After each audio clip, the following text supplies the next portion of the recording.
Hai guys, welcome back to my channel. Kembali lagi di channelnya Farel Oriza. Gimana kabarnya? Semoga selalu sehat ya guys ya. Oke, kali ini aku mau sharing mengenai tips untuk meningkatkan berat badan bayi dan anak sesuai dengan pengalaman yang pernah aku alami untuk dua orang anakku ya guys ya. Oke, kita mulai saja. Yang pertama, aku mau menjelaskan tips untuk meningkatkan berat badan pada bayi ya guys ya. Dalam artian bayi ini adalah usia 1-6 bulan, artinya belum mengalami empasi begitu ya. Oke, untuk bayi, pertama ingin aku jelaskan bahwa bayi pada saat usia 1-7 hari ya, itu biasanya berat badannya mengalami penurunan guys. Jadi jangan heran pada saat misal kamu memeriksakan bayimu, biasanya kan setelah kita melahirkan usia 7 hari itu bayi diperiksa ya guys ya, ditimbang. Nah di situ kamu jangan heran kalau ternyata berat badannya mengalami penurunan, itu normal ya, jadi tidak perlu khawatir.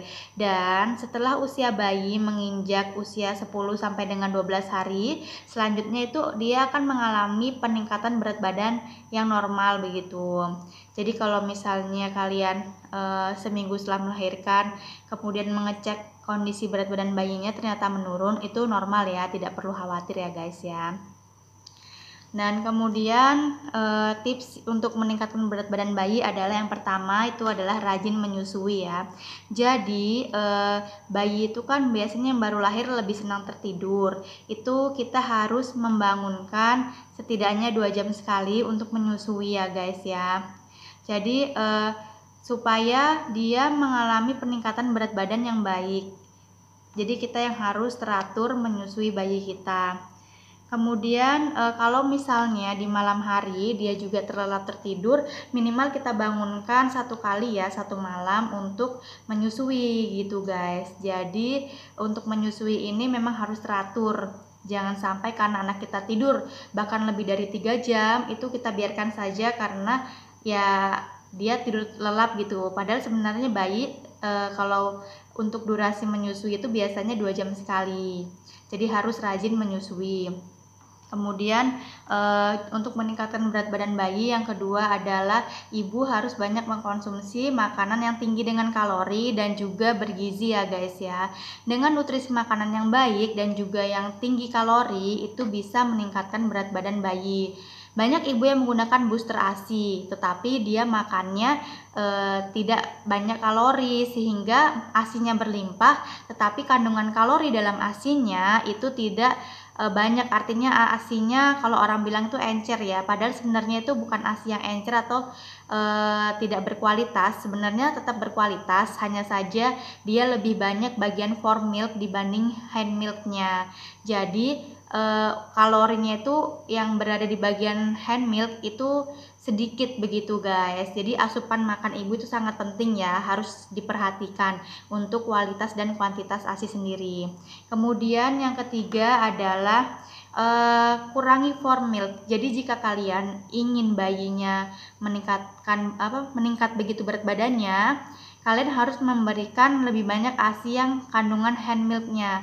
Karena kan ASI itu terbagi 2 ya. Bagian depan itu form milk yang biasa disusu bayi pertama. Kemudian setelah form milknya habis, bayi menyusu bagian hand milknya. Form milk ini berisi banyak cairan dan juga nutrisi serta vitamin guys. Dan kalau hand milk itu banyak mengandung lemak dan kalori ya guys ya. Jadi kalau ingin bayinya gemuk, itu bagian form milknya kita, jadi sebelum menyusui kita keluarkan dulu ASI kita. Setelah berapa banyak dikeluarkan, tidak terlalu banyak ya, hingga agak mengental, kemudian kita menyusui bayi kita. Memang form milk itu sangat penting juga untuk kebutuhan bayi, jadi jangan dikeluarkan semua form milknya ya, tetap disisakan untuk bayi, kemudian bayi mendapatkan hand milk.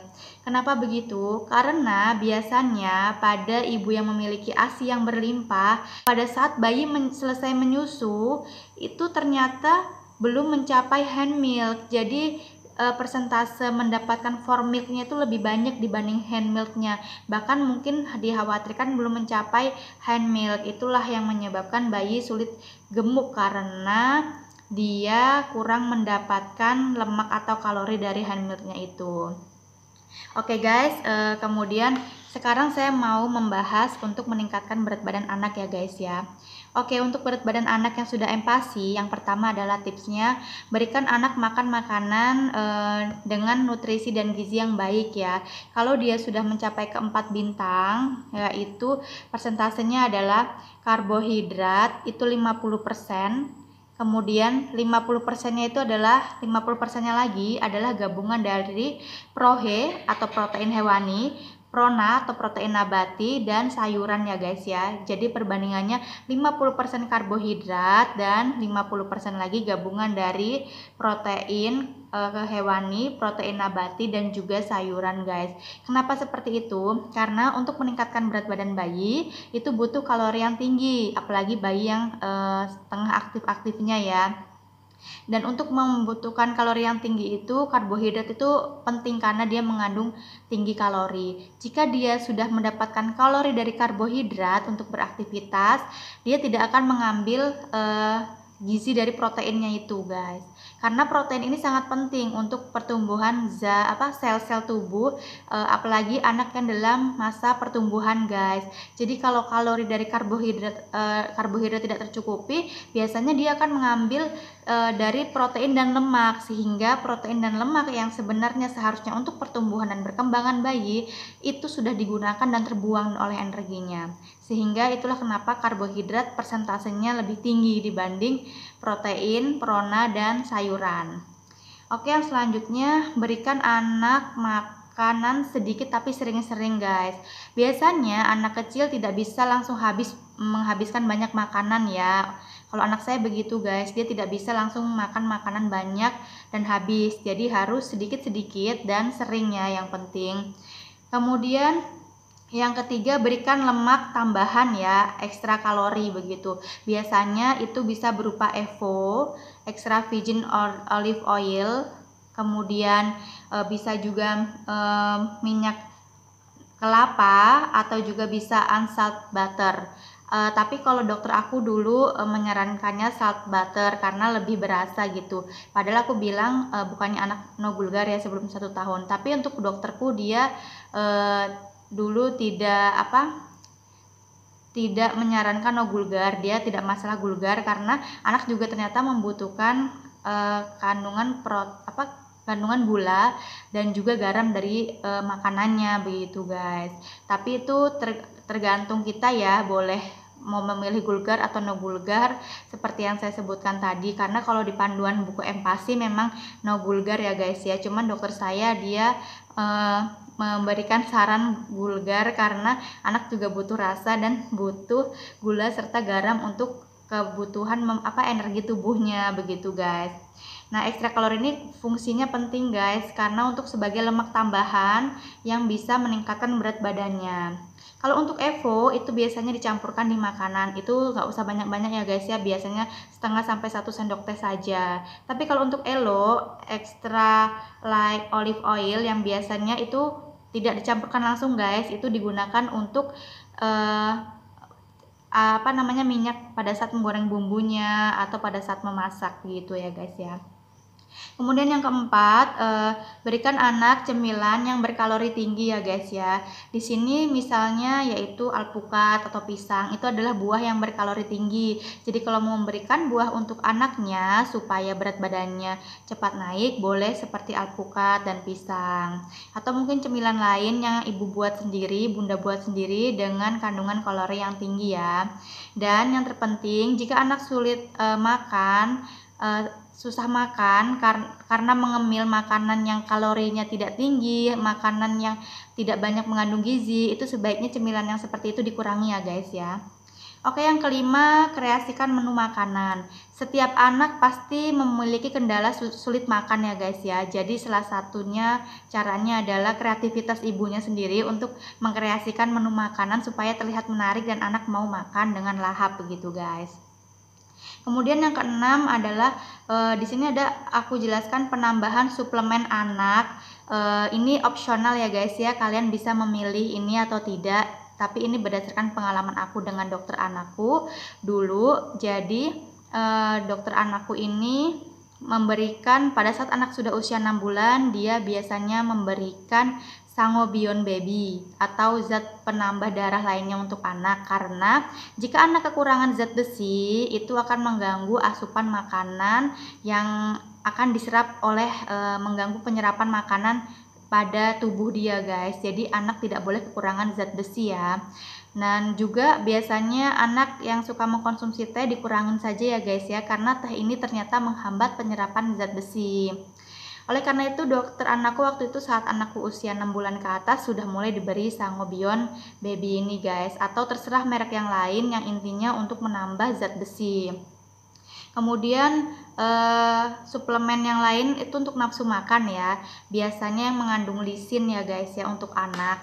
Nah kenapa ada yang ini juga opsional, ada yang menyarankan suplemen anak, ada juga yang tidak, sebaiknya diberikan makanan hasil dari olahan ibunya saja yang memang nutrisinya terpenuhi. Kalau anaknya makannya lahap oke, tidak apa-apa, tapi waktu itu anakku makannya memang susah, jadi memang aku beri suplemen dalam artian tidak ketergantungan ya guys ya. Jadi kalau sudah nafsu makannya baik ya sudah dihentikan saja suplemennya. Kenapa aku merasa butuh memberikan dan merasa tidak berbahaya begitu memberikan suplemen, karena suplemen anak ini dia mengandung lisin, dan aku pernah membaca juga bahwa lisin itu adalah salah satu zat yang penting dibutuhkan oleh tubuh untuk pertumbuhan dan perkembangan, namun dia tidak bisa diproduksi oleh tubuh kita. Jadi memang harus dicari, didapatkan dari asupan di luar tubuh kita, salah satunya dari makanan atau mungkin dari suplemen ini ya guys ya. Sekali lagi aku tekankan ini opsional, aku tidak memaksakan untuk kalian memberikan suplemen, tapi ini adalah pengalaman aku ya guys ya, dan aku memberikan juga karena aku sudah mencari tahu kenapa anak butuh suplemen begitu ya. Kemudian yang ketujuh, jangan khawatir ya guys ya. Tips meningkatkan berat badan anak selanjutnya itu justru ibunya jangan khawatir dan jangan terpengaruh oleh omongan orang bahwa anaknya kecil, anaknya kurang gizi begitu. Karena pada kenyataannya banyak ibu-ibu yang memiliki anak kecil karena memang genetik dari orang tuanya sehingga anaknya memang kecil. Dan pertumbuhan anak tidak selalu dilihat dari berat badan ya guys ya, tetapi juga dari lingkar kepala, tinggi anak, dan juga kecerdasan anak dan psikomotoriknya, serta perkembangan perilaku, serta perkembangan dari setiap tahapan-tahapannya ya, atau milestone-nya. Jadi kalau misalnya milestone-nya memang bagus, dia juga ada penambahan lingkar kepala, penambahan tinggi badan, walaupun berat badannya sulit untuk naik, tapi ada pertumbuhan dan perkembangan, itu saya rasa tidak masalah ya, selama kita sudah memberikan gizi yang terbaik untuk anak kita. Kemudian yang kedelapan, jika anak sudah mencapai pada batas paling bawah ya di kurva KMS, itu saya tahu sih kurva KMS itu memang standar buatan manusia ya guys ya. Yang penting anak kita sehat. Cuman kita juga harus waspada begitu, artinya tidak menyepelekan ya. Jika anak sudah berada di garis bawah, itu kita harus sudah warning, harus sudah notice untuk diri kita sendiri. Biasanya kalau dokter menyarankan untuk pemberian susu penambah berat badan anak, di sini biasanya adalah Pediasure atau Nutrinidring ya guys ya. Nah itu bisa kalian coba dengan catatan jika anak kalian sudah berada pada titik yang mengkhawatirkan ya, di bawah sekali itu titik dimana di KMS itu sudah paling bawah ya guys ya. Tetapi lagi-lagi ini adalah opsional, boleh kalian lakukan, boleh juga tidak. Dan jika pun kalian lakukan saat berat badan anak sudah mencapai kurva yang normal, untuk susu ini dihentikan ya guys ya. Begitu ya guys ya.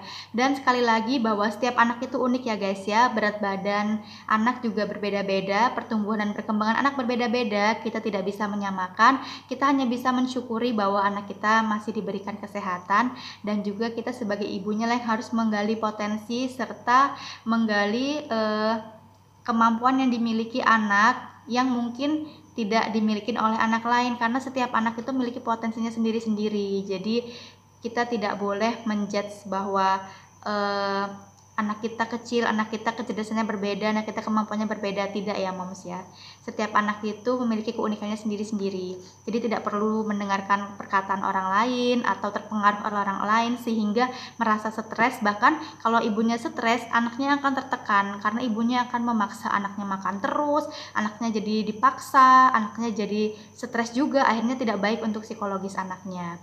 Jadi ya sudah, yang penting anak dan ibu bahagia, dan yang penting ibu sudah memberikan yang terbaik untuk anaknya. Saya yakin semua ibu seperti itu. Terima kasih untuk sharing hari ini, semoga bermanfaat ya guys ya. Jangan lupa like, share, komen, dan subscribe. Oh ya, jika kalian ingin komen untuk sharing, silahkan komen, atau request untuk video lainnya, boleh tulis di kolom komen ya guys ya. Terima kasih, see you next time. Jangan lupa like, komen, dan subscribe. Subscribe ya. Subscribe ya. Subscribe.